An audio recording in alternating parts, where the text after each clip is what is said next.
Olá, sejam todos bem-vindos à nossa disciplina de técnicas de propagação. Então, hoje nós vamos continuar falando sobre a propagação vegetativa, agora por meio de estruturas especializadas. Aqui é a professora Sabrina do Couto de Miranda, e esta é uma disciplina vinculada à matriz curricular do curso de Agronomia da Universidade Estadual de Goiás. O assunto de nossa aula envolve, então, a propagação vegetativa ou reprodução assexuada. Então, relembrando, a reprodução assexuada é aquela onde não há participação de gametas ou esta participação é parcial, como nós vimos na aula anterior sobre apomixia. Assim, a progenie, ou seja, os descendentes, são idênticos à planta materna. Esta reprodução assexuada pode ser produto de mitoses de células somáticas ou ainda mitoses da própria oosfera, como vimos lá na apomixia. Nas espécies com reprodução assexuada obrigatória, a variabilidade genética surgirá somente por mutações. Então, a reprodução assexuada, em linhas gerais, pode ser classificada nas duas categorias que nós já mencionamos: reprodução apomítica ou apomixia e reprodução vegetativa, que é o assunto de hoje, que envolve as estruturas especializadas, partes do corpo da planta, do corpo vegetativo, que farão esta reprodução vegetativa. Com relação então à reprodução vegetativa, existem diversas estratégias que a planta pode utilizar para promover este tipo de reprodução. Então, ela pode utilizar os estolhos ou estolões, caules subterrâneos ou rizomas, cormos, bulbos ou tubérculos, raízes ou rebentos e folhas. É importante mencionar que, de modo geral, as plantas elas investem um alto valor energético para fazer a reprodução sexuada, para gerar descendentes com variabilidade genética. Contudo, é interessante também em alguns momentos no ciclo de vida da planta investir na reprodução vegetativa. Muitas plantas do cerrado fazem reprodução vegetativa e muitas vezes há até uma pressão ambiental que faz com que a planta mude seu ciclo e opte por uma reprodução vegetativa, economizando energia, visando ali rapidamente crescer e se desenvolver e colonizar um ambiente, mesmo que seja por meio de clones. Então, é uma forma de reprodução que a maioria das plantas utilizam no ambiente natural. Os estolhos ou estolões são caules, e estes caules são aéreos, porém são rastejantes, crescendo horizontalmente na superfície do solo. Por meio de brotações, eles vão produzir descendentes geneticamente idênticos à planta-mãe. Esta estratégia de reprodução vegetativa é muito encontrada no morango, que é do gênero Fragaria, e também na violeta, que é uma planta africana muito utilizada como planta ornamental, que é o gênero Viola sp.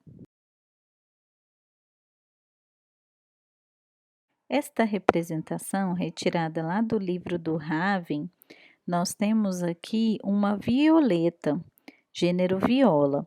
E olha que interessante, aqui nós temos a planta fazendo tanto reprodução sexuada, a gente percebe isso porque ela está produzindo flores, que ele até menciona que são polinizadas por inseto, mas também ao mesmo tempo ela está fazendo propagação vegetativa. Então a gente vê aqui que ela tem estes caules rastejantes, esse estolho que está aqui acima do solo, e elas também produzem rizoma, que a gente vai comentar logo à frente, que já são caules subterrâneos, ou seja, eles crescem abaixo do solo. Então, em uma mesma planta, ela pode estar adotando diferentes estratégias reprodutivas de acordo com o ambiente, com a necessidade, com o contexto. Os rizomas, então, também são caules, mas diferentemente dos estolhos ou estolões, são caules subterrâneos que crescem e se desenvolvem mais ou menos paralelamente à superfície. Eles vão produzir raízes adventícias, brotações, que também darão origem a novas plantas geneticamente idênticas à planta mãe. É muito comum nas samambaias, também nas orquídeas e em algumas plantas, como a cana-de-açúcar, o rizoma ele pode ter uma função de reserva de nutrientes. Cormos, bulbos e tubérculos são caules também. São caules especializados no armazenamento de reservas. Então, estes caules detêm gemas. Estas gemas podem gerar brotações que darão origens a novas plantas clones da planta mãe. Lírios e tulipas apresentam bulbos. A batata inglesa é o exemplo clássico de tubérculos e também a dália, que é uma planta ornamental, também apresenta tubérculos. Dentre as plantas nativas do cerrado, no extrato herbáceo é muito comum encontrarmos espécies que possuem bulbos. E é muito interessante que quando passa o fogo vai queimar, vai destruir toda a parte aérea destas plantas, mas como elas têm esses caules subterrâneos e que armazenam reservas, rapidamente essas plantas vão rebrotar e crescer para recolonizar aquele ambiente. Então, é uma estratégia bastante utilizada por plantas herbáceas nativas do cerrado. Esta representação, também retirada lá do livro do Raven, nós temos aqui exemplos de caules modificados. Então, na letra A, também o bulbo, que é da cebola, que é Allium cepa, que é um caule cônico com folhas escamiformes, armazenadoras de nutrientes. Na letra B, o cormo, de uma planta conhecida como gladiolo. Os gladiolus grandifloros, eles possuem esse caule espessado com folhas pequenas e delgadas. E na letra C, o caule tuberoso da couve rábano, Brassica oleracea, variedade caulorapa. Então, destacando aí alguns exemplos dos cormos, bulbos e tubérculos. Esta foto lá do livro do Raven mostra aqui os tubérculos da batata inglesa. Então, olha que interessante. Então, são caules tuberosos, caules modificados que têm essa função de reserva. As raízes também podem produzir ramificações que podem dar origem a novas plantas, daí o tópico raízes ou rebentos. Então, estas novas plantas podem ser originadas como ramos eretos na base de caules e popularmente são conhecidos como broto chupão ou broto ladrão. É comum a gente encontrar este tipo de reprodução vegetativa na framboesa, que é Rubus ideus, cereja, gênero Prunus, amora, Rubus, maçã, Malus domestica e também na banana, que é Musa sp.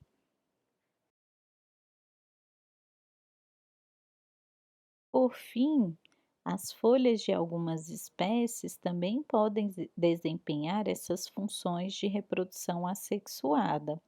É muito comum no gênero Kalanchoe, onde a gente tem ali a produção de plântulas a partir de tecido meristemático localizado na margem das folhas.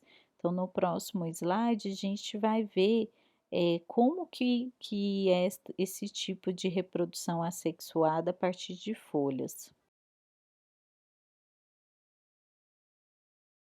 Então, nesse slide, nós podemos perceber aqui do lado esquerdo, bem na margem da folha, a produção das plântulazinhas, clones desta planta mãe, a partir de tecidos meristemáticos que estão aí, bem na borda da folha.